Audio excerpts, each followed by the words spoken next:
Under the burning sun, a cry sliced through the silence of the savanna, sharp as a hyena's laugh in the dead of night. Mama Naboa, old but steady as the mogoma trees, tilted her head, her sharp ears catching the sound. She stepped through the tall grass, her heart drumming like the feet of a startled gazelle. Then, in the hush of the wild, she saw it. A tiny thing, shaking like a newborn caught in the wrong season. Its fur, white as the moon, eyes wide with fear. Mama Naboa didn't rush.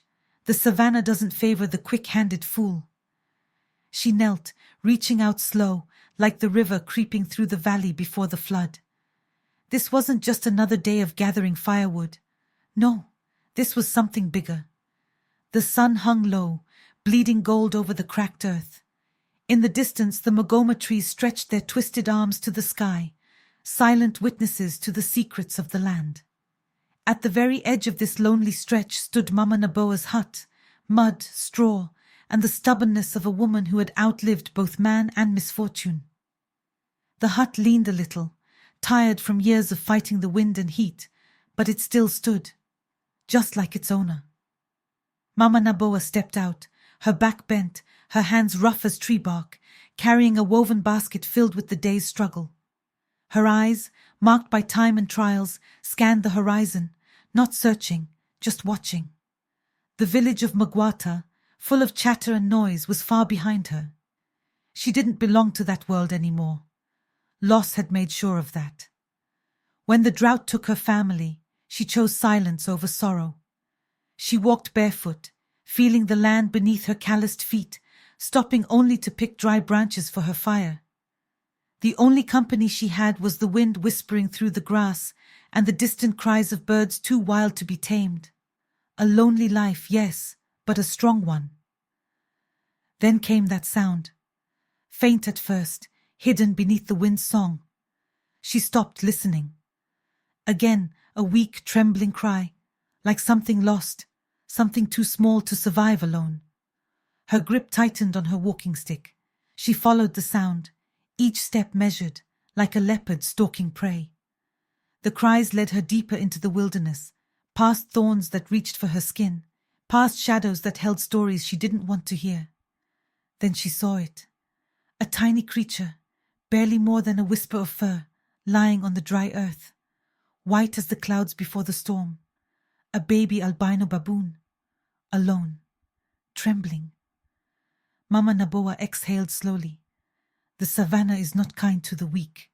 A lost baby doesn't last long out here, not with hyenas lurking, not with the cold nights ready to steal its breath. The little one let out a cry, its small hands grasping at the empty air, looking for something, someone.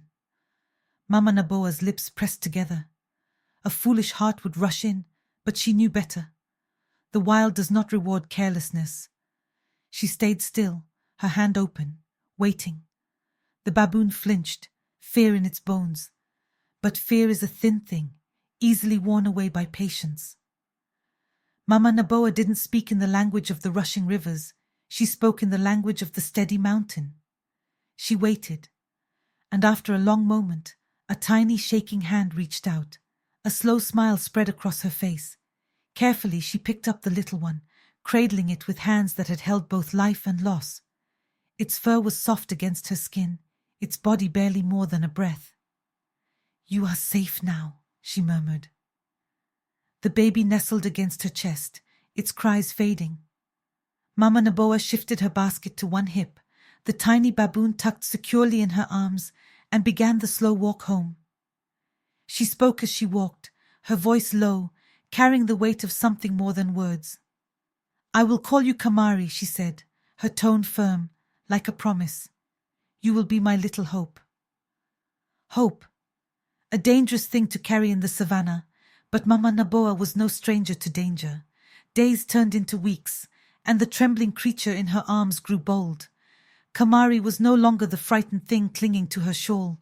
He explored, he climbed, he caused trouble like a monkey with too much pride. But Mama Naboa only watched, a slow smile on her lips. The savanna does not keep the weak, but sometimes, Just sometimes it lets the lost find their way home. The morning air was crisp, the kind that made the birds call louder and the grass whisper secrets. Mama Naboa stepped out of her hut, ready to gather firewood, and right behind her, bouncing like a young antelope, was Kamari. His white fur caught the sun, gleaming like a river under moonlight. He watched her closely, mimicking every move, picking up small sticks and carefully placing them in her basket. A cheeky little shadow, eager to prove himself. Mama Naboa let out a deep, belly-shaking laugh. "Ah, Kamari, you clever little trickster. You think you're a man now, eh?" She ruffled his fur, and he chirped, pleased with himself, before darting off to find more twigs. The seasons rolled by, and Kamari grew. Not just taller, but stronger. His slender arms turned into thick ropes of muscle, his movements swift and sure like a leopard in its prime. He was no longer just the little one clinging to her shawl. Now, he carried heavy bundles of firewood without breaking a sweat, climbed the tallest magoma trees to bring her sweet fruit, and balanced a clay pot of water on his head like a seasoned village woman. One day, as Mama Naboa sat weaving her baskets, she caught Kamari tying bundles of sticks with a rope, just as she had done so many times before. She clapped her hands together, her eyes shining. "Look at you, Kamari. Have I raised a baboon or a man?"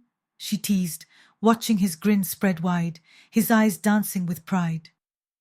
Their small hut, once quiet, now buzzed with life. Kamari was a whirlwind of energy, swinging from the thick tree branches near their home, his white fur flashing through the green leaves like lightning before a storm. He loved nothing more than sneaking up on Mama Naboa, dropping down suddenly, hoping to startle her. She would shake her head, wagging a playful finger at him, pretending to scold, before bursting into laughter. But Kamari wasn't just strong, he was sharp, too sharp. He didn't just hear words, he understood them, and more than that, he understood hearts.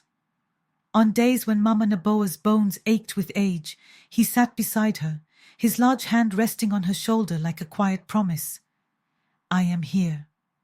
When sorrow crept in like a thief in the night, threatening to steal her joy, Kamari would make a fool of himself, pulling on her shawl, making ridiculous faces, until laughter drove the sadness away. To the world, he was just a baboon. To Mama Naboa, he was her son, her home, the fire that kept her warm. But fire draws eyes, and eyes bring trouble. The whispers started in the village of Mugwata. At first just murmurs carried by the wind, then louder. "That white baboon, it's too big. No animal should grow that strong. It's unnatural, maybe cursed." Mama Naboa? She didn't have time for their nonsense. People feared what they didn't understand. She knew that well. "Let them talk," she muttered, throwing another log onto the fire one night as Kamari played in the twilight, his laughter ringing through the air like a song only the wise could hear. "You're special, Kamari," she said, her voice full of love and unshakable certainty, "and no fool with a loose tongue can change that." But the village was listening, and fear is a hungry thing. It grows when fed. One morning, Mama Naboa decided to go to the market, a rare thing. She preferred the solitude of her home, but even a wise woman cannot eat pride. She needed supplies. Kamari walked beside her, his basket balanced easily in one strong hand. He moved with quiet confidence, but the moment they stepped into the market, the air shifted. Voices faded, eyes turned. Mothers clutched their children, men exchanged wary glances. "Is that it?" someone whispered. "The white one?" "It's not normal." Kamari felt their fear like a bad wind pressing against his skin. He lowered his head slightly, gripping his basket tighter. Mama Naboa reached for his arm, a gentle squeeze. "Let them stare," she said, her voice steady as the roots of an old tree. "They don't know your heart. But some hearts are blind, no matter how brightly the truth shines." At a fruit stall, the vendor stepped back as if Mama Naboa had brought a lion on a leash. His face turned pale. You can't stay here," he stammered. His eyes darted to Kamari. That thing doesn't belong in the village. Mama Naboa's face darkened like a storm gathering in the hills. He is not a thing, she said, her voice sharp enough to cut. He is Kamari, and he is my family. But the vendor wouldn't meet her eyes. Around them, the whispers swelled. It's a bad sign, someone muttered. What if it turns violent? Kamari shifted, uneasy, his eyes flickering between the fearful faces. Mama Naboa saw the question in them. What did I do wrong? Come, Kamari, she said, lifting her chin high. We go where we are wanted. They walked away, heads unbowed. But behind them, fear twisted into something uglier. Rumors grew legs and ran wild. By nightfall, the village had turned superstition into a beast with sharp teeth. He lifts logs like twigs. I heard him make sounds, like a man trying to speak. By the end of the week, fear had become something more dangerous. That's no baboon, an elder whispered, his voice full of certainty. That is a spirit, and spirits don't belong among men. Mama Naboa knew one thing. When fear grips a man's heart, reason is the first thing to die, and she could feel it in the wind. Change was coming. The dry season came like an unwelcome guest, turning the land into cracked earth and weary sighs. The sun, merciless and unrelenting, pressed down on the savanna until even the strong bowed beneath its heat. Mama Naboa, who had walked through more years than most, began to slow. At first it was just a pause here, a deep breath there. But the wind knows when the baobab begins to lean. Soon, even the smallest tasks felt like climbing a mountain with no peak. One morning, as Kamari returned from gathering firewood, he saw her stumble. The basket slipped from her hands, and she caught herself against a tree, her breath shallow, her strength flickering like a dying flame. Kamari was at her side in an instant, his large hand resting gently on her shoulder. I'm just tired, Kamari, she whispered, forcing a smile that fooled neither of them. But Kamari was no fool. He saw the truth in her shaking hands, in the way her feet hesitated on ground she had walked 1,000 times before. The days passed, and Mama Naboa no longer left the hut. Kamari became her hands, her feet, her strength. He carried firewood, fetched water, even tried his best to cook, though his large fingers fumbled with the small human tasks. Each evening he sat by her bedside, his golden eyes watching, waiting, worrying. One night, under a sky where the stars burned like ancient memories, Mama Naboa reached out and took his hand. Her fingers, once strong as woven rope, now felt light as dry leaves. You have been so good to me, my boy, she murmured. I am proud of you. Kamari tilted his head, searching her face, asking the question his heart was too afraid to voice. She sighed, a sound as soft as wind through the grass. I'm just getting old, Kamari. My time is nearly done. Kamari shook his head, refusing the words. He pressed his forehead to her palm, as if he could push time backward, as if love alone could keep the sun from setting. The next morning she was weaker. Her breaths were like whispers fighting to stay. Kamari held her hand, gripping it as if his strength could flow into her veins. By midday he knew. He couldn't save her alone. Rising to his full height, he looked at her one last time, his eyes full of silent promises. Then he turned and ran. Be careful, my boy, she whispered, her voice barely more than a breeze. Kamari sprinted towards the village, his white fur a streak of light against the golden savanna. But fear is a fast runner, and it had already reached the village before him. The moment he neared, the air shifted. The usual hum of voices died. A woman carrying vegetables froze, her eyes widening in alarm. Children dropped their playthings and scurried away like frightened mice. It's the white creature! Kamari slowed, lifting his hands the way he had seen humans do when they meant no harm. He made soft, pleading sounds, trying to tell them, Mama Naboa needs help. But fear does not listen. It only sees what it expects to see. "He's here to attack us," a man shouted, gripping a stick. The villagers emerged, clutching whatever weapons their trembling hands could find. The fear in their eyes had already turned to something worse. Kamari stepped back, but the circle around him tightened. "Get the nets!" The first one hit his shoulder. Thick rope tangled around his arm. He struggled, but another net came, then another. He let out a desperate cry, a sound that echoed across the village like a song of sorrow. For a moment they hesitated. The sound wasn't rage, it was grief. But fear is deaf. "Don't let him escape." They pulled the ropes tighter, forcing him to the ground. His golden eyes scanned the crowd, searching, begging, but no one stepped forward. Kamari stopped struggling. He lay still, his breath heavy, his body no longer fighting. Not because he couldn't, but because he knew. They wouldn't listen. The villagers dragged him to the edge of the settlement, to an old wooden shed. The door slammed shut behind him, the lock clicking into place. Kamari slumped against the floor, his broad shoulders rising and falling with each breath. The ropes around him felt heavier than they should have. It wasn't just the weight of twisted fibers, it was the weight of betrayal. Outside, the villagers whispered among themselves, their voices thick with fear and self-righteous certainty. "He lifts logs like a man. I heard him speak like us. He's not a beast, he's something else, something unnatural." By nightfall their fear had become law. "This is no baboon," an elder muttered, staring at the shed.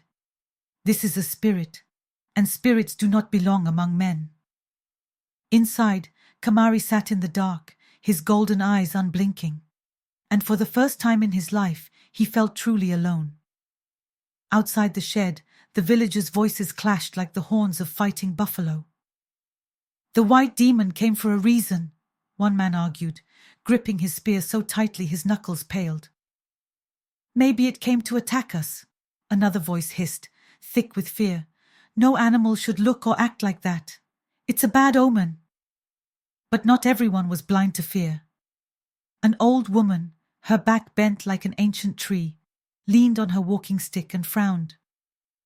"I saw its eyes," she said, voice steady despite her years. "It was not a hunter. It was lost." Her words should have mattered, but wisdom is often drowned by the shouting of the fearful. "We can't risk it," a younger man snapped. "It's too strong, too different." Inside the shed, Kamari shifted, feeling the ropes bite into his fur. They had bound him tight, like they feared he would break free and tear the sky apart. He let out a low, mournful sound. Not anger, not defiance, just sorrow. He had left to save Mama Naboa. And now he was here, trapped in darkness while she lay alone, waiting. A small shadow moved outside. A boy, no more than 10, crept toward the wooden walls, curiosity pulling him closer. He pressed his face to the gap between the planks. Golden eyes met brown. For a moment the world held still. The boy had expected to see something wild, something monstrous, but all he saw was sadness. "It's crying," he whispered, his voice barely louder than the wind. "Get away from there." A harsh hand yanked him back. The villagers argued on, their fear rolling in like a dust storm, choking out reason. Then a voice rose above them all, deep, steady, unshaken. "Enough." Mes Baraka, the village elder, stepped forward. His presence alone silenced the crowd. "We do not act out of fear," he said, his gaze cutting through the tension like a blade. "Not in this village. We must first understand why it came." The uneasy murmurs continued, but no one dared defy him outright. Inside the shed, Kamari heard their voices, their words half lost behind wooden walls. But it didn't matter. Their fear was not his concern, only her. Back in the hut, Mama Naboa lay still, her breath shallow, as if each one was a whispered goodbye.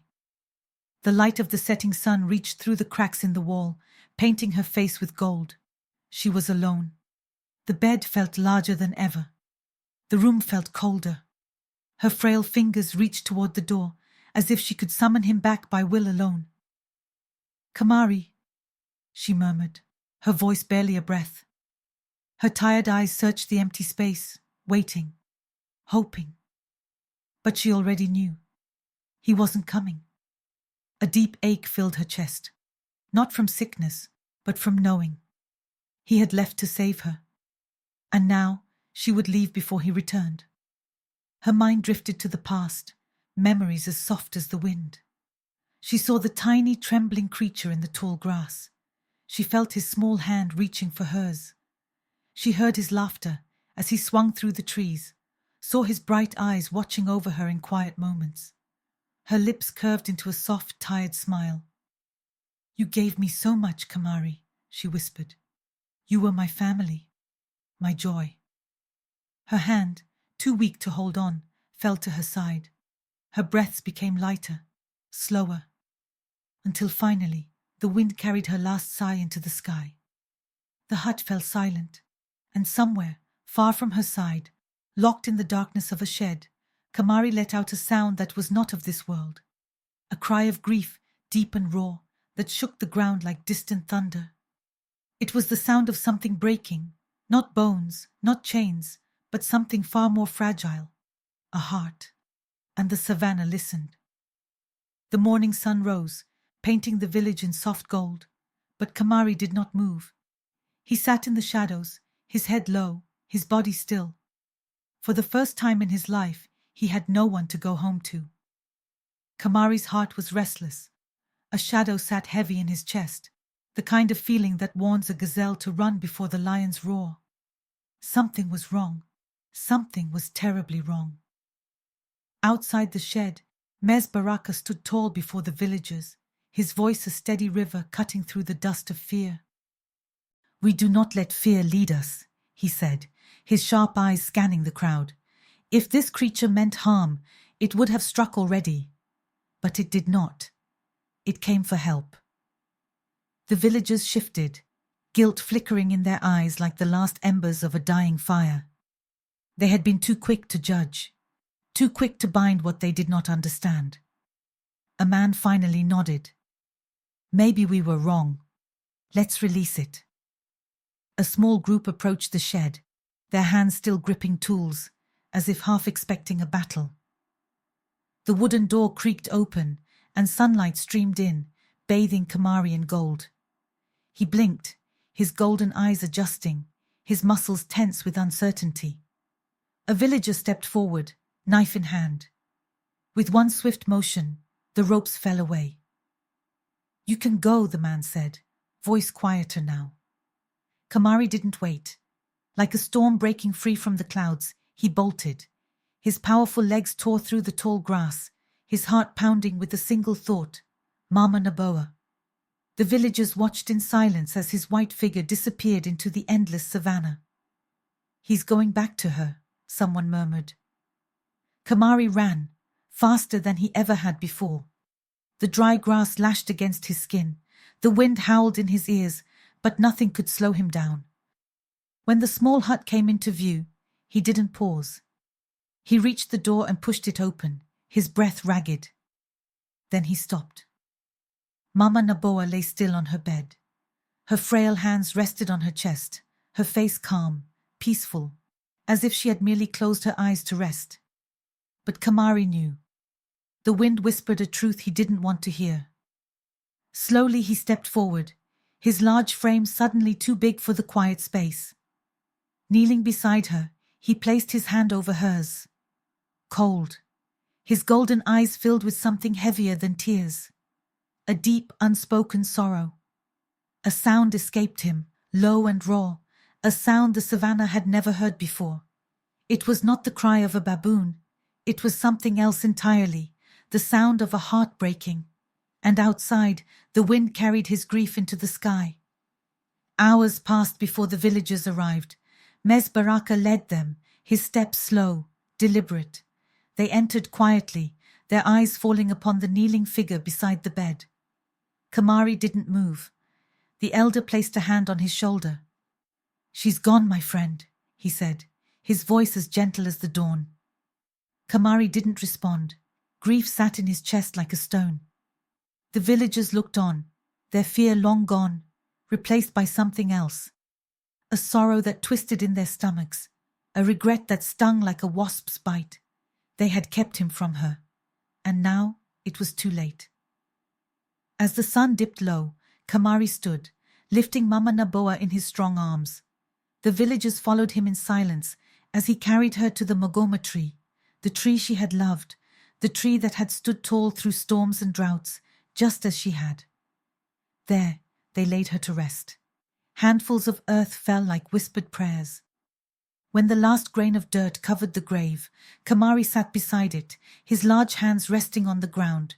He did not move. The villagers lingered, uncertain, before one by one they left. For days, Kamari did not leave the spot beneath the Mugwata tree. He sat, silent, unmoving, his golden eyes staring at the mound of earth that held the only family he had ever known. The villagers watched from a distance, but fear no longer ruled them. Guilt sat heavy in their bones, and shame burned in their chests. Then something changed. A woman placed a basket of fruit near the grave, then walked away. Children, once too afraid to even look at him, sat nearby, watching him with quiet curiosity. And slowly, the fear that had bound them all began to fade. One evening, as the sky burned orange and gold, Kamari finally stood. He walked to the edge of the village and sat there, his sharp eyes scanning the horizon.